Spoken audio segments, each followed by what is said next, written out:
KKRDB ಅನುದಾನದಲ್ಲಿ Bidar ಪೊಲೀಸಿಗೆ 7 Bolero ವಾಹನ ಹಸ್ತಾಂತರ. ಬೀದರ್ ಪೊಲೀಸ್ ಕಾರ್ಯಾಚರಣೆಯು ಇನ್ನಷ್ಟು ಪರಿಣಾಮಕಾರಿಯಾಗಿ ಪೆಟ್ರೋಲಿಂಗ್, ಸಾರ್ವಜನಿಕರ ಭದ್ರತೆ ಹಾಗೂ ಸುರಕ್ಷತೆ ತ್ವರಿತವಾಗಿ ತಲುಪಿ ಸೇವೆಯನ್ನ ಒದಗಿಸಲು ಹೊಸದಾಗಿ ಒದಗಿಸಲಾದ 7 ಬೊಲೆರೋ ವಾಹನಗಳನ್ನು ಕೆಕೆಆರ್ಡಿಬಿ ಅನುದಾನದಿಂದ ಜಿಲ್ಲಾ ಪೊಲೀಸ್ ವರಿಷ್ಠಾಧಿಕಾರಿ ಪ್ರದೀಪ್ ಗುಂಟಿ ಅವರಿಗೆ 4 ಚಕ್ರ ವಾಹನದ 7 ಬೊಲೆರೋ ವಾಹನಗಳನ್ನು ಹಸ್ತಾಂತರಿಸಿದರು.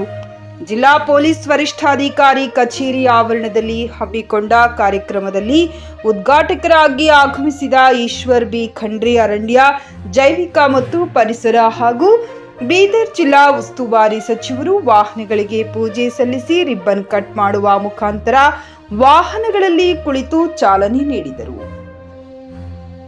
ಇದೇ ಸಂದರ್ಭದಲ್ಲಿ ಮಾತನಾಡಿದ ಅವರು, ಪೊಲೀಸ್ ಇಲಾಖೆ ದುಡಿಯುವ ಶಕ್ತಿಯಾಗಿದೆ. ತುರ್ತು ಸಮಯದಲ್ಲಿ ವೇಗ ಹಾಗೂ ಸಾಮರ್ಥ್ಯ ಹೆಚ್ಚುವಿಗೆ ಈ ವಾಹನಗಳು ಉಪಯುಕ್ತವಾಗಲಿವೆ. ಗ್ರಾಮೀಣ ಮತ್ತು ನಗರ ಪ್ರದೇಶಗಳಲ್ಲಿ ತುರ್ತು ಸಂದರ್ಭದಲ್ಲಿ ಕೂಡಲೇ ಪ್ರತಿಕ್ರಿಯೆ ನೀಡಲು ಪೊಲೀಸ್ ಇಲಾಖೆಗೆ ಸಹಕಾರಿಯಾಗಲಿದೆ ಎಂದು ತಿಳಿಸಿದರು. ಪೌರಾಡಳಿತ ಹಾಗೂ ಹಜ್ ಸಚಿವ ರಹೀಂ ಖಾನ್ ಭಾಗಿಯಾಗಿದ್ದರು. ಇದೇ ಸಂದರ್ಭದಲ್ಲಿ ಬೀದರ್ ಜಿಲ್ಲಾಧಿಕಾರಿ ಶಿಲ್ಪಾ ಶರ್ಮಾ ಹಾಗೂ ಇಲಾಖೆಯ ಮುಖ್ಯಾಧಿಕಾರಿಗಳು ಹಾಗೂ ಸಿಬ್ಬಂದಿಗಳು ಭಾಗಿಯಾಗಿದ್ದರು. Pradeep Kumar Dadhanur, GK news Kannada, Bidar.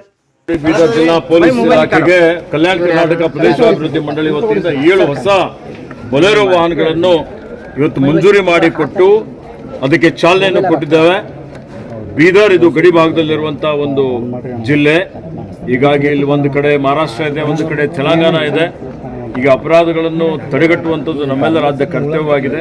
ಆ ನಿಟ್ಟಿನಲ್ಲಿ ಪೊಲೀಸ್ ಇಲಾಖೆಗೆ ಏನು ಮೂಲಭೂತ ಸೌಕರ್ಯ ಬೇಕಾಗಿದೆ, ಅವರಿಗೆ ವಾಹನಗಳಿರ್ಬೋದು, ಅವರಿಗೆ ಕಂಟ್ರೋಲ್ ಆ್ಯಂಡ್ ಕಮಾಂಡ್ ಸೆಂಟರ್ಗೆ CCTV ಕ್ಯಾಮ್ರಾಗಳನ್ನು ಕೊಟ್ಟಿದ್ದೇವೆ.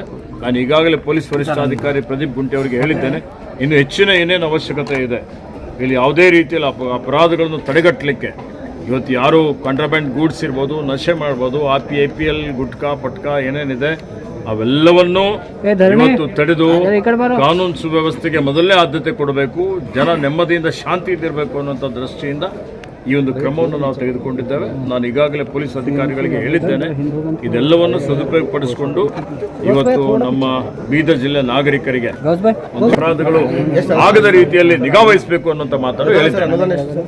ಇದಕ್ಕೆ 1,21,00,000 ಹೌದು ನೋಡಿ. ಈಗ ಎಲ್ಲ ರೀತಿಯಲ್ಲಿ ನಾವು ಅವರಿಗೆ ಸೌಕರ್ಯ ಒದಗಿಸಿಕೊಟ್ರೆ ಅಪರಾಧಗಳಿಗೆ ಯಾರ್ಯಾರು ಅಪರಾಧಿಗಳಿದ್ದಾರೆ ಅವ್ರಿಗೆ ಹಿಡಿಲಿಕ್ಕೆ ಭಾಳ ಸಲೀಸಾಗಿ ಹಿಡಿಬೋದು. ಮತ್ತು ಹಿಂದೆನೂ ಯಾರ್ಯಾರು ಅಪರಾಧ ಮಾಡಿದ್ದಾರೆ ಅವ್ರಿಗೂ ಪತ್ತೆ ಹಚ್ಚುವಂಥದ್ದು ಮತ್ತು ಅವರಿಗೆ ಬಂಧಿಸುವಂಥ ಒಂದು ಕೆಲಸ ಪ್ರಕ್ರಿಯೆಯಲ್ಲಿದೆ. ಸರ್, ಈಗ ಬೆಂಗಳೂರಲ್ಲಿ ಅವಾಂತರಗಳಾಗ್ತಿದೆ, ಬೀದರಲ್ಲಿ ಕೂಡ ಮಳೆಯಿಂದ ಸಾಕಷ್ಟು ಅವಾಂತರ ಆಗ್ತಿದೆ. ಸರ್, ಪೌರಾಡಳಿತ ಸಚಿವರು ನಮ್ಮವರೇ ಇದ್ದಾರೆ, ಜಿಲ್ಲೆಯವರು ಇದ್ರು ಕೂಡ ಬೇರೆ ಕಡೆ ಎಲ್ಲ ಸಭೆಗಳು ಮಾಡ್ತಿದ್ದಾರೆ, ನಗರಸಭೆ ಅಧಿಕಾರಿಗಳು ಎಲ್ಲ. ಆದರೆ ಬೀದರ್ ಜಿಲ್ಲೆಯಲ್ಲಿ ಇರ್ತಕ್ಕಂಥ ಅಧಿಕಾರಿಗಳು ಸಭೆ ಮಾಡಿ ಇನ್ಸ್ಟ್ರಕ್ಷನ್ ಕೊಡ್ತಾರೆ. ನಾನೇ ವಾರಕ್ಕೊಂದ್ಸಲ ನಾನು ರಹೀಂ ಖಾನ್ ಅವರು ಇಬ್ಬರು ಕೂಡಿನೇ ಇಷ್ಟು ಸಭೆ ಮಾಡಿದ್ದೇವೆ. ಒಂದು ನಿಮಿಷ ಮಳೆ ಸರ್ಕಾರದಲ್ಲಿ ಒಂದಾದ್ರೂ ಸಭೆ ಮಾಡಿದ್ದಾರೆ, ನೀವೇ ಹೇಳಿ. ನೀವು ಇದ್ದೀರಲ್ಲ, ಇವತ್ತು ಮತ್ತೆ ಸಭೆ ಮಾಡ್ತಾ ಇದ್ದೀವಿ. ನಿರಂತರವಾಗಿ ನೋಡಿ, ಸಭೆಗಳು ನಡೀತಾ ಇದೆ ನೋಡಿ. ರಸ್ತೆ ಮೇಲೆ ನೀರೆಲ್ಲ ನಿಂತಿದೆ. ಖಾಲಿ 1 ಗಂಟೆ ಮಳೆ ಸುರಿದ ಸರ್. ಜಿಲ್ಲಾ ಕ್ರೀಡಾಂಗಣ ಆಯ್ತು, ರಂಗಮಂದಿರ ಆಯ್ತು ಸರ್. ಜಿಲ್ಲಾ ಕ್ರೀಡಾಂಗಣ ಸಂಪೂರ್ಣ ಕೆರೆ ಅಂತ ಆಗುತ್ತೆ ಸರ್. ಒಂದು ಅರ್ಧ ಗಂಟೆ ಮಳೆ ಆದರೆ ಸಾರ್ವಜನಿಕರ ಸಹಕಾರ ಅತ್ಯವಶ್ಯಕವಾಗಿದೆ. ಇವತ್ತು ನಾವು ಚರಂಡಿಗಳು ಸ್ವಚ್ಛ ಮಾಡ್ತೀವಿ, ಆ ಚರಂಡಿ ಎಲ್ಲ ತುಂಬಿಬಿಟ್ಟು ಆ ಚರಂಡಿ ಎಲ್ಲ ನೀರು ಹೋಗದ ರೀತಿಯಲ್ಲಿ ನೋಡಿಕೊಳ್ತಾರೆ. ಅವೇರ್ನೆಸ್ ಭಾಳ ಇಂಪಾರ್ಟೆಂಟ್ ಇದೆ. ಅವೇರ್ನೆಸ್ ಮಾಡುವಂಥ ಕೆಲಸ ಮಾಡಬೇಕು ಅಂತ ಜಿಲ್ಲಾಧಿಕಾರಿ ಅವರಿಗೆ ಹೇಳಿದ್ದೇವೆ. ನಾನು ರಹೀಂ ಖಾನ್ ಅವರೆಲ್ಲ ಕೂಡಿ ಜಿಲ್ಲಾಧಿಕಾರಿಗಳಿಗೆ, ಮುಖ್ಯ ಕಾರ್ಯನಿರ್ವಹಣಾಧಿಕಾರಿಗಳಿಗೆ, ಪೊಲೀಸ್ ವರಿಷ್ಠಾಧಿಕಾರಿಗಳಿಗೆ ತೆಗೆದುಕೊಂಡು ಒಂದು ಸಿಟಿ ರೌಂಡ್ ಹಾಕ್ತೀವಿ. ಸರ್, ಅಶೋಕ್ ಅವರು ಬ್ರ್ಯಾಂಡ್ ಬೆಂಗಳೂರು ಇಲ್ಲ, ಇದು ಕ್ವಾರ್ಟರ್ ಬೆಂಗಳೂರು ಆಗಿದೆ, ಜನರು ಪರದಾಡ್ತಿದ್ದಾರೆ, ಮಳೆ ಬರ್ತಾ ಇದೆ ಅಂತ ಅಶೋಕ್ ಅವರಂತೂ ಏನೂ ಮಾಡಿಲ್ಲ.